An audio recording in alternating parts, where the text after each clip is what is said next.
Olá, seja bem-vindo e bem-vinda à nossa segunda aula do curso sobre como declarar seus investimentos no imposto de renda.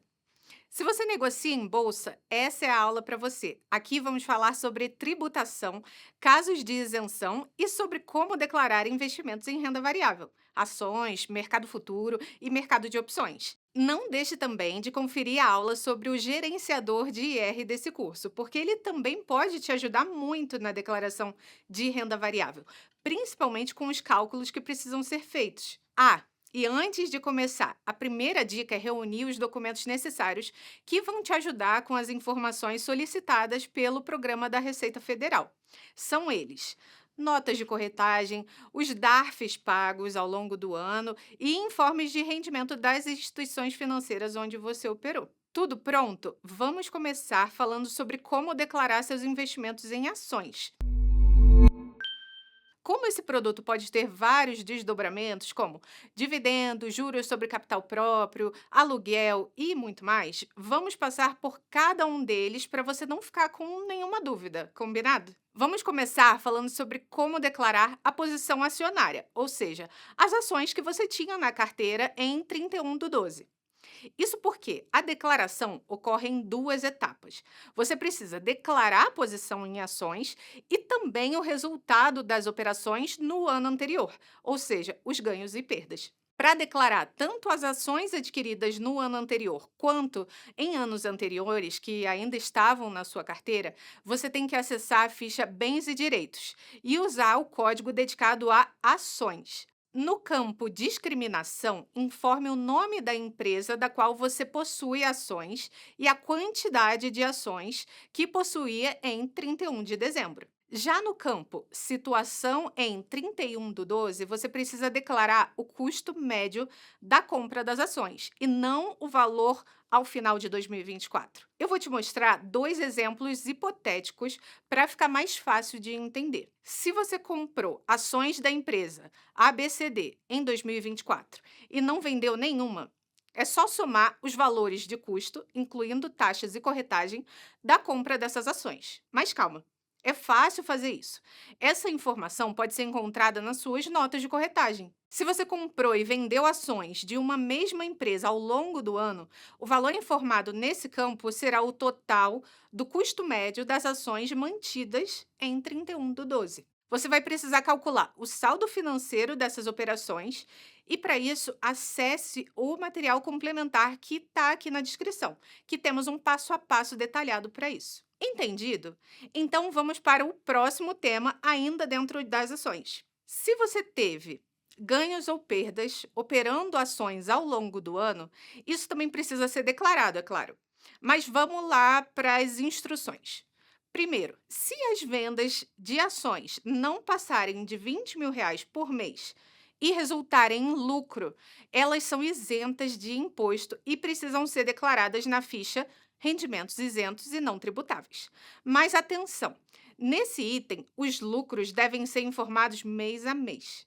Já se você tiver lucro com vendas acima de R$ 20.000 por mês, eles não vão ser isentos do imposto de renda. Nesse caso, você deve declarar na ficha Renda Variável, no item Operações Comuns Day Trade. Clicando nesse item, você vai também precisar informar o lucro ou prejuízo mês a mês. Ainda nesse item, no último quadro Consolidação do mês, você precisa informar quanto sua corretora recolheu de IR na fonte mês a mês. Esses valores estão na sua nota de corretagem. E na última linha desse item, você deve informar o quanto pagou de IR no mês por meio do DARF emitido naquela época. Terceiro ponto. Se você acumular prejuízos, também precisa declarar. Para isso, acesse novamente a ficha de renda variável, item Operações Comuns Day Trade e vá direto ao quadro Resultados e preencha a linha Resultado Negativo até o mês anterior. Tudo ok? Vamos falar agora, então, sobre tributação de dividendos, juros sobre capital próprio e bonificações. Os dividendos são isentos de imposto de renda, mas você precisa lançar os valores recebidos. O total dos valores pagos no ano calendário em questão precisa ser lançado no quadro Rendimentos Isentos e Não Tributáveis, no item 9, Lucros e Dividendos Recebidos. Já os juros sobre capital próprio são tributados exclusivamente na fonte, com uma alíquota de 15%. Além dos valores recebidos pelo titular ou dependente, você precisa informar o CNPJ e o nome da empresa pagadora. Eles precisam ser lançados no quadro Rendimentos sujeitos à tributação exclusiva definitiva, no item dedicado a juros sobre capital próprio. Já no caso de juros sobre capital próprio não pagos, o total dos rendimentos anunciados no ano e que não tenham sido efetivamente pagos precisam ser lançados no quadro Bens e Direitos, porque são um direito de crédito devido pela empresa a você. E no quadro Rendimentos sujeitos à tributação exclusiva definitiva, já que os valores já foram tributados na fonte. Para isso, acesse o item Outros Bens e Direitos do quadro Bens e Direitos e o item Juros sobre Capital Próprio do quadro Rendimentos sujeitos à tributação exclusiva definitiva.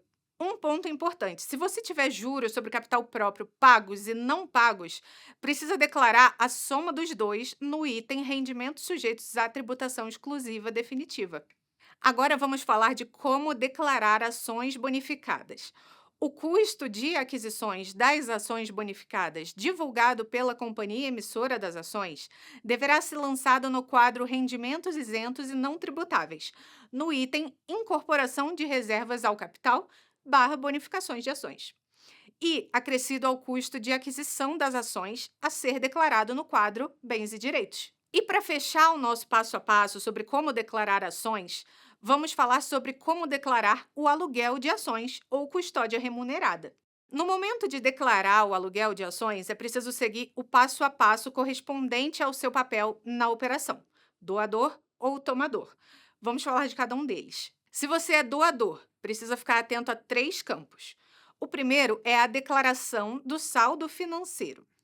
A posição acionária das ações doadas declaradas na ficha Bens e Direitos deve ser mantida, ou, se for o caso, atualizada para 31/12. O segundo são os ganhos auferidos com o aluguel de ações. Eles precisam ser lançados no quadro Rendimentos sujeitos à tributação exclusiva definitiva, no item 6, Rendimentos de aplicações financeiras. E o terceiro é o valor equivalente aos juros sobre capital próprio e dividendos recebidos pelo doador. Eles devem ser lançados na sua declaração anual de ajuste no quadro Rendimentos isentos e não tributáveis, no item 99, Outros. Lembre-se que a fonte pagadora dos rendimentos é a B3. Os juros sobre capital próprio e os dividendos são pagos pela companhia aberta ao tomador, e esses valores são reembolsados ao doador pela B3. E vale lembrar que, no caso dos juros sobre capital próprio, o IR é recolhido pela companhia aberta em nome do tomador. Agora, se você é tomador, a declaração é igual à de ações que falamos mais cedo nessa aula. Mas é importante preencher a ficha Dívidas e ônus reais, no item 16, Outras dívidas e ônus reais, por causa do empréstimo de ações. Bom, terminamos a parte sobre como declarar ações. E agora vamos falar sobre a declaração de investimentos no mercado futuro. Ela é feita em 2 partes. Você precisa declarar sua posição e também os ganhos líquidos ou prejuízos que teve ao longo do ano.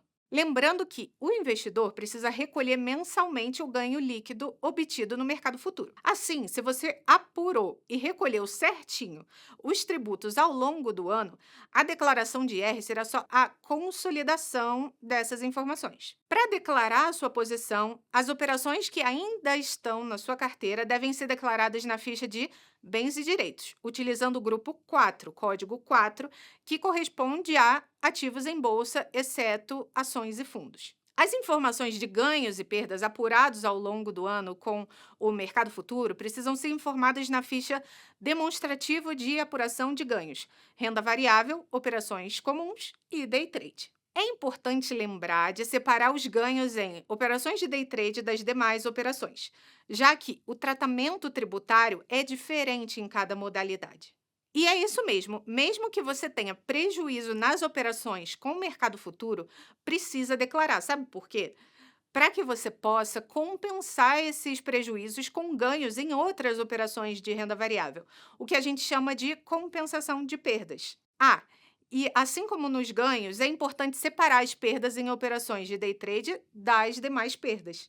Para fechar nossa aula, vamos falar sobre como declarar os investimentos em opções. Assim como no mercado futuro, a declaração de opções também acontece em duas partes: declarar sua posição e também os ganhos líquidos ou prejuízos que teve ao longo do ano. Para isso, preciso te explicar o que é considerado ganho líquido, ou seja, como ele é obtido. São dois casos. Primeiro, nas operações que têm por objeto a negociação da opção pelo resultado positivo apurado no encerramento de opções da mesma série. Segundo, nas operações de exercício da opção. O valor da venda à vista do ativo na data do exercício da opção e o preço de exercício da opção, acrescido do valor do prêmio. No caso do lançador de opção de compra, pela diferença positiva entre o preço de exercício da opção, acrescido do valor do prêmio, e o custo da aquisição do ativo objeto do exercício da opção. Já no caso do titular de opção de venda, o ganho é constituído pela diferença positiva entre o preço de exercício da opção e o valor da compra à vista do ativo, acrescido do valor do prêmio.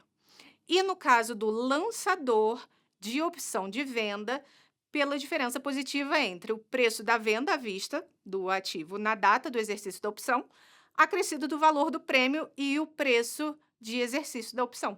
Lembrando, para fechar, que o investidor deve recolher mensalmente o ganho líquido recebido no mercado de opções. Então, se você apurou e recolheu adequadamente os tributos ao longo do ano, a declaração só vai consolidar isso tudo.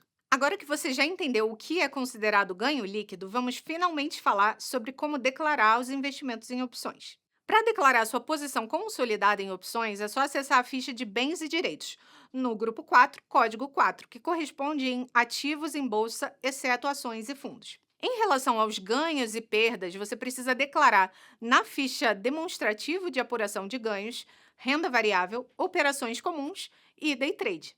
E mesmo que você tenha obtido prejuízo nas suas operações, você precisa preencher a declaração para fazer aquela compensação de perdas que comentamos mais cedo. Bem, com isso, terminamos a nossa aula sobre como declarar investimentos em renda variável. Se você sentir que ainda precisa de ajuda para declarar seus investimentos em renda variável, aqui embaixo, na descrição dessa aula, você acessa dois links. Um para um vídeo explicando como funciona o gerenciador de IR, que comentei mais cedo, e outro direto para a ferramenta. E aí, gostou do conteúdo? Compartilhe esse vídeo com quem também está no momento de declarar investimentos em renda variável. Lembrando que tudo que falamos aqui tem caráter meramente informativo.